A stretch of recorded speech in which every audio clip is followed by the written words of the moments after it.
कक्षा 12 सामान्य हिंदी काव्यांजलि। बच्चों, इसके पहले वीडियो में आपने जो है धिक्कार उसे था महास्वार्थ ने घेरा यहाँ तक की व्याख्या आपको बताई गई थी। अब हम जो है अगले पैराग्राफ पर बढ़ेंगे आगे। 100 बार धन्य वह एक लाल की माई, जिस जननी ने है जना भरत सा भाई। पागल सी प्रभु के साथ सभा चिल्लाई, 100 बार धन्य वह एक लाल की माई। धन्य माने श्रेष्ठ से तात्पर्य। इन पंक्तियों में कैकेयी के पश्चाताप भरे कथन को सुनकर राम उसका खंडन करते हुए कहते हैं, 100 बार धन्य वह एक लाल की माई, जिस जननी ने है जना भरत सा भाई। भगवान राम कहते हैं कि जिस माता ने भरत जैसे अद्वितीय रत्न को, पुत्र को जन्म दिया, वह माता 100 बार धन्यवाद देने योग्य है। पागल से प्रभु के साथ सभा चिल्लाई। मैथिली शरण गुप्त जी कहते हैं कि राम के इन वचनों को सुनते ही उनके साथ वहाँ उपस्थित जन समुदाय पागलों की भांति चिल्ला उठा कि 100 बार धन्य वह एक लाल की माई। चिल्ला उठा कि वास्तव में वह माता धन्य है जिसने भरत जैसे अमूल्य पुत्र को, अनमोल रत्न को जन्म दिया। अब इस पद में हम काव्य सौंदर्य की तत्व देखेंगे। आप जानते हैं पूरे शीर्षक में जो है भाषा है शुद्ध साहित्यिक खड़ी बोली है, शैली प्रबंधात्मक है, पुनरुक्ति प्रकाश अलंकार है और रसवीर है, लक्षणा शब्द शक्ति है, गुण ओज है। अब हम अगला पैराग्राफ देखते हैं।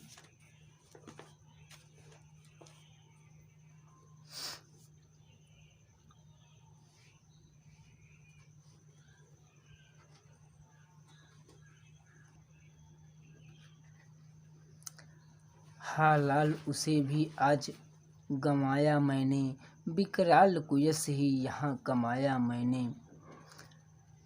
निज स्वर्ग उसी पर वार दिया था मैंने, हर तुम तक से अधिकार लिया था मैंने।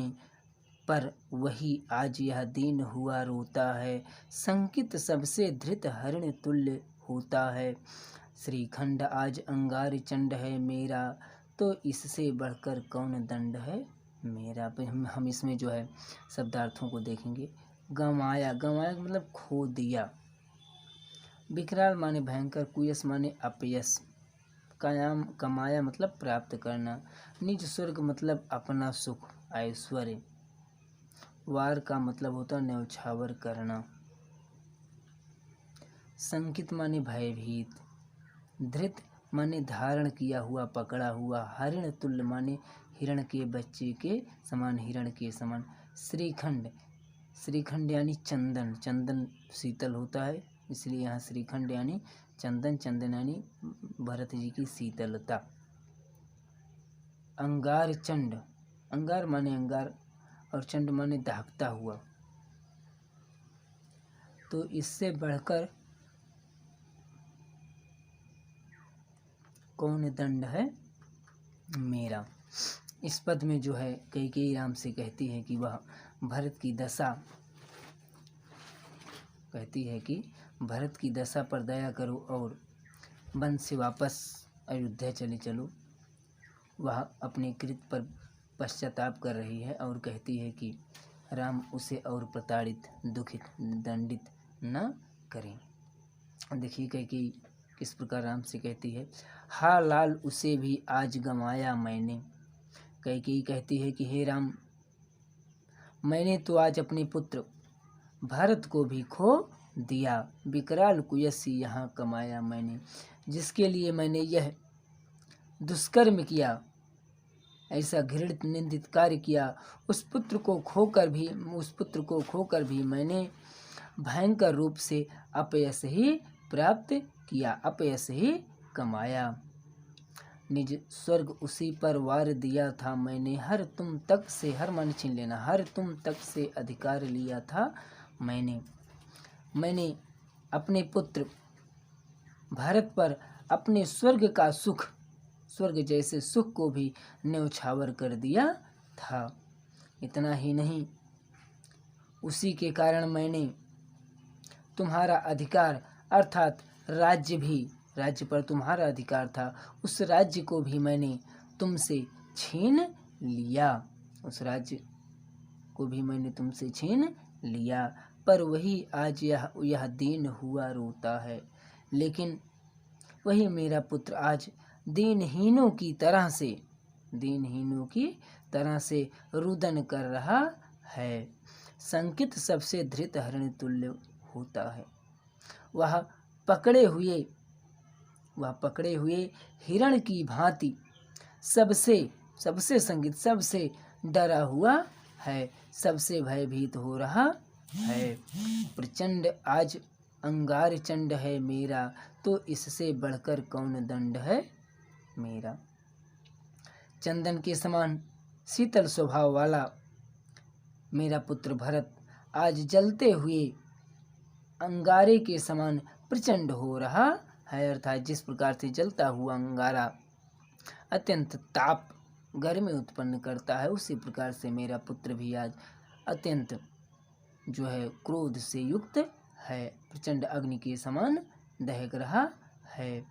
तो इससे बढ़कर कौन दंड है मेरा, इससे बढ़कर दंड मुझ अभागी के लिए या मुझ अभागी माँ के लिए और क्या हो सकता है कि मेरा पुत्र ही मुझसे कुपित है, नाराज है,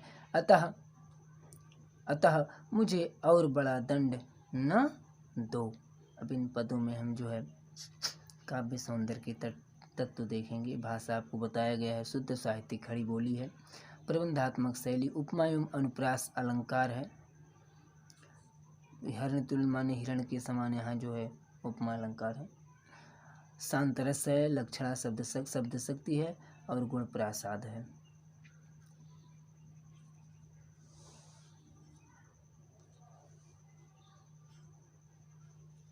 आगे हम देखेंगे।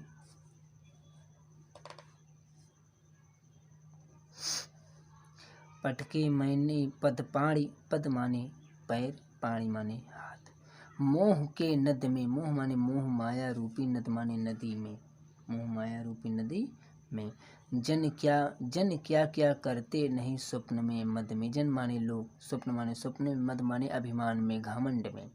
हा दंड कौन क्या उससे डरूंगी अब भी, मेरा विचार कुछ दया पूर्ण हो तब भी। हा दया हंत वह घृणा, हंत माने दुख की बात, घृणा माने ईर्ष्या नफरत से तात्पर्य। आहा वह करुणा बैतरणी सी, बैतरणी माने एक स्वर्ग में जाने से पहले जिस नदी को पार करना पड़ता है उसे बैतरणी नदी कहते हैं। सी माने समान है, आज जाह्नवी वरुणा, जाह्नवी माने गंगा और वरुणा एक नदी का नाम है। सह सकती हूँ चिर नरक सुने सुविचारी, चिर माने दीर्घ काल तक, पर मुझे स्वर्ग की दया दंड से भारी, लेकर अपना कुलिस, कुलिस माने कठोर, कुलिस माने जो है कठोर या वज्र के समान, जैसे वज्र हम कह सकते हैं, कठोर से भी कठोर था वज्र, कठोर माने कठोर, कलेजा माने हृदय। मैंने इसके ही लिए तुम्हें बन भेजा, घर चलो इसी के लिए न रूठो अब यूं, कुछ और कहूँ तो उसे सुनेंगे सब क्यों।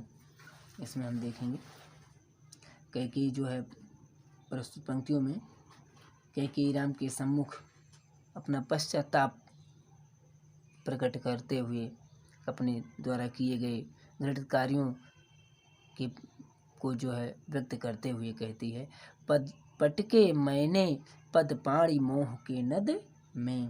कैकेयी कहती है कि मैंने अपने हाथ पैर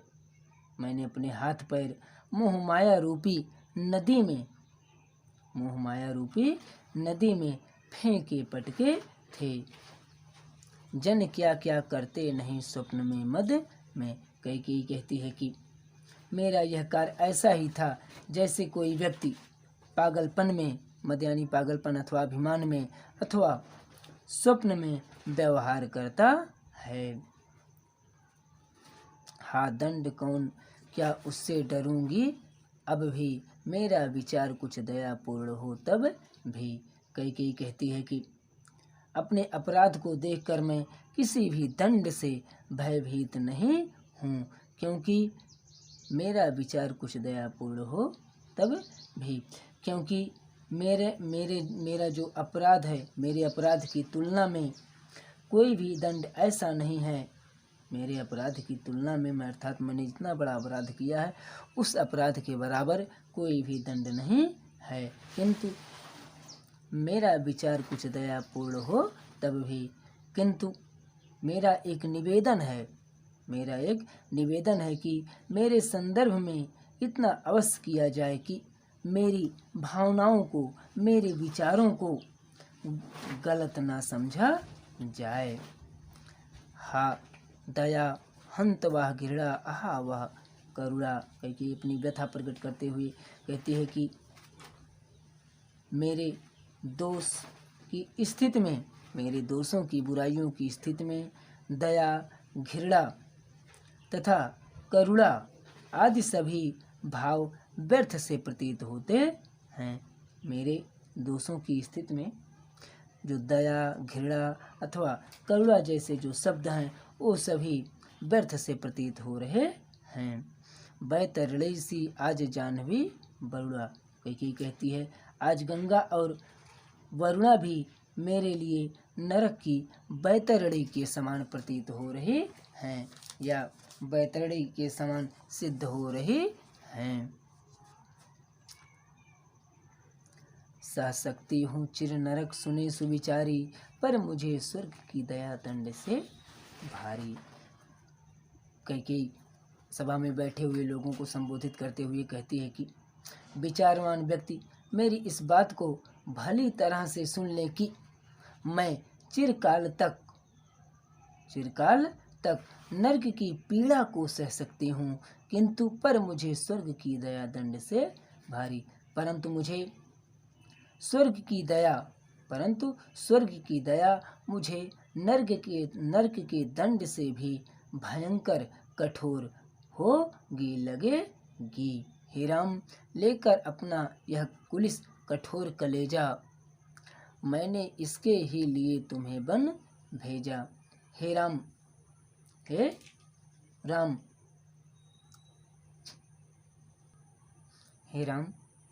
मैंने अपने हृदय को वज्र से भी अधिक कठोर बनाकर,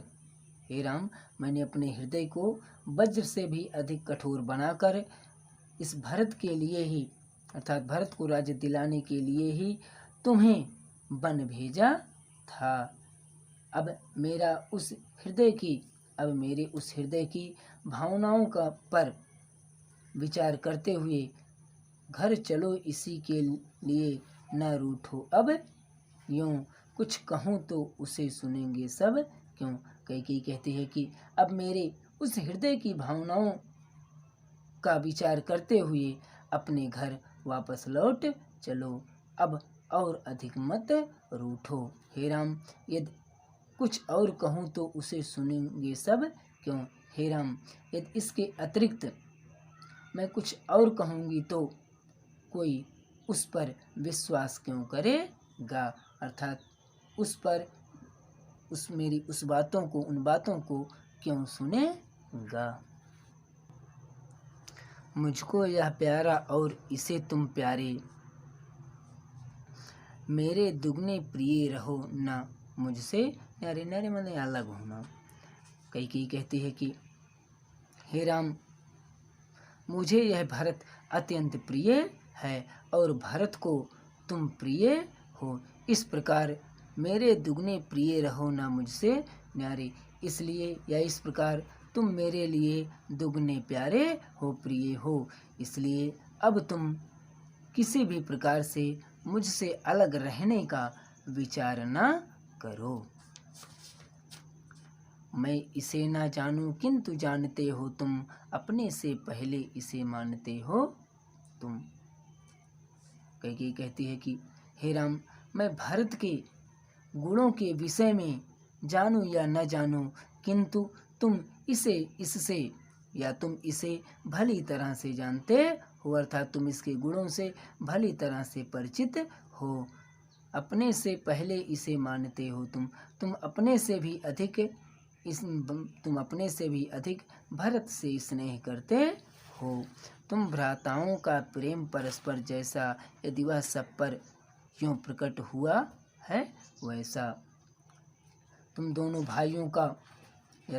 भाइयों के बीच में जिस प्रकार का प्रेम संबंध है वो सभी के समक्ष प्रकट हुआ है। उससे मेरे पाप का जो दोष है तो पाप दोष भी पुण्य दोष है मेरा। मैं रहूं पंकिला पद्म कोश है। पद्म कोश मतलब कमल से तात्पर्य। तो पाप दोष भी पुण्य दोष है मेरा। यह के ऊपर जो कहती है तुम दोनों भाइयों के बीच जो आपस में प्रेम संबंध लोगों के बीच प्रकट हुआ है उससे मेरे जो पाप का दोष है मुझसे मेरे पाप का दोष भी पुण्य के संतोष में बदल गया है, अर्थात पुण्य में परिवर्तित हो गया है। मैं रहूं पंकिला पद्म कोश है मेरा। मुझे इस बात पर संतोष है कि कैकेयी कहती है मैं इस बात से अत्यंत संतुष्ट हूँ, खुश हूँ कि मैं भले ही कीचड़ के समान हूँ। कैकेयी कहती है मैं स्वयं कीचड़ के समान हूँ किंतु मेरी कोख से कमल के समान निर्मल स्वच्छ भरत जैसा पुत्र पैदा हुआ। मैं इसी बात से अत्यंत संतुष्ट हूँ, खुश हूँ। इनमें हम काव्य सौंदर्य के तत्व देखेंगे। आप जानते हैं भाषा वही है, शुद्ध साहित्य खड़ी बोली, शैली प्रबंधात्मक है, रूपक एवं अनुप्रास अलंकार है, उपमा भी है, वात्सल्य रस है, अध्याय एवं लक्षण दोनों शब्द शक्तियाँ हैं और गुण जो है प्रसाद है। अब हम इस पाठ की जो है अंतिम 4 पंक्तियाँ पढ़ेंगे। आगत यानी आने वाले समय में ज्ञानी जन उच्च भाल लेकर, उच्च भाल माने मस्तक को ऊंचा करके स्वाभिमान पूर्वक, ज्ञानी जन माने विद्वान समझदार, समझावे तुमको अतुल युक्तियाँ, अतुल माने जिसकी तुलना ना किया जाए, युक्तियाँ माने उपाय के द्वारा, अकाट्य युक्तियों के द्वारा। मेरे तो एक अधीर हृदय है बेटा, उसने फिर तुमको आज भुजा भर भेंटा। इस पद में जो है कैकेयी अपने किए पर पश्चाताप करती हुई अपने आप को अधीर हृदय बताकर राम से जो है अयोध्या वापस लौट चलने का निवेदन करती हुई कहती है आगत ज्ञानी जन उच्च भाल लेकर, समझावें तुमको अतुल युक्तियाँ देकर। हे राम, आगे के समय में आने वाले ज्ञानी जन तुम्हारे और भरत के अतुल्य प्रेम के संदर्भ में अकाट्य प्रमाण दे करके, अकाट्य जिसे काटा ना जा सके, अकाट्य प्रमाण दे करके तुम्हारी और भरत की श्रेष्ठता को सिद्ध करेंगे, अथवा भरत को निर्दोष और मुझे अपराधीन सिद्ध करके अपनी विद्वत्ता के गर्भ से स्वयं का मस्तक ऊंचा करेंगे। किंतु बेटा मेरा तो एक अधीर हृदय है बेटा, उसने फिर तुमको आज भुजा भर भेंटा। किंतु बेटा मैं तो बस इतना जानती हूँ कि मैं एक माँ हूँ और माँ का जो हृदय होता है वो अधीर होता है और माँ के उस अधीर हृदय में तर्क वितर्क के लिए कोई स्थान नहीं होता है। वह तो सब तर्कों को दरकिनार करके, सब तर्कों को जो है दूर करते हुए या करके केवल अपनी संतान का हित साधन चाहती है। बेटा मेरे भीतर भी माँ का वह अधीर हृदय है जो किसी भी प्रकार का तर्क नहीं चाहता, वह तो मात्र इतना चाहता है कि उसके पुत्र परस्पर आपस में प्रेम के साथ उसकी आँखों के सामने उसके समक्ष रहें। और वही अधीर हृदय अब तुम्हें अपनी बाहों में भर करके लौट चलने की, वही अधीर हृदय तुम्हें अपनी बाहों में भर करके अयोध्या वापस लौट चलने का आग्रह कर रहा है। कैकेयी के कहने का तात्पर्य यह है कि मेरे हृदय को यह नहीं पता है कि अपराध किसका है, अथवा दोषी मैं हूँ अथवा नहीं। वह तो केवल इतना जानता है कि तुम एक पल के लिए भी मेरी गोद को मेरे स्नेह से अर्थात मेरे स्नेह से दूर न हो। अतः बिना किसी तर्क के तुम अयोध्या वापस लौट चलो। अब इसमें हम जो है काव्य सौंदर्य के तत्व देखेंगे। भाषा आप जानते हैं शुद्ध साहित्यिक खड़ी बोली है, पुनरुप जो अनुप्रास अलंकार है, वात्सल्य रस है, सवैया छंद है और प्रसाद गुण है, व्यंजना शब्द शक्ति है।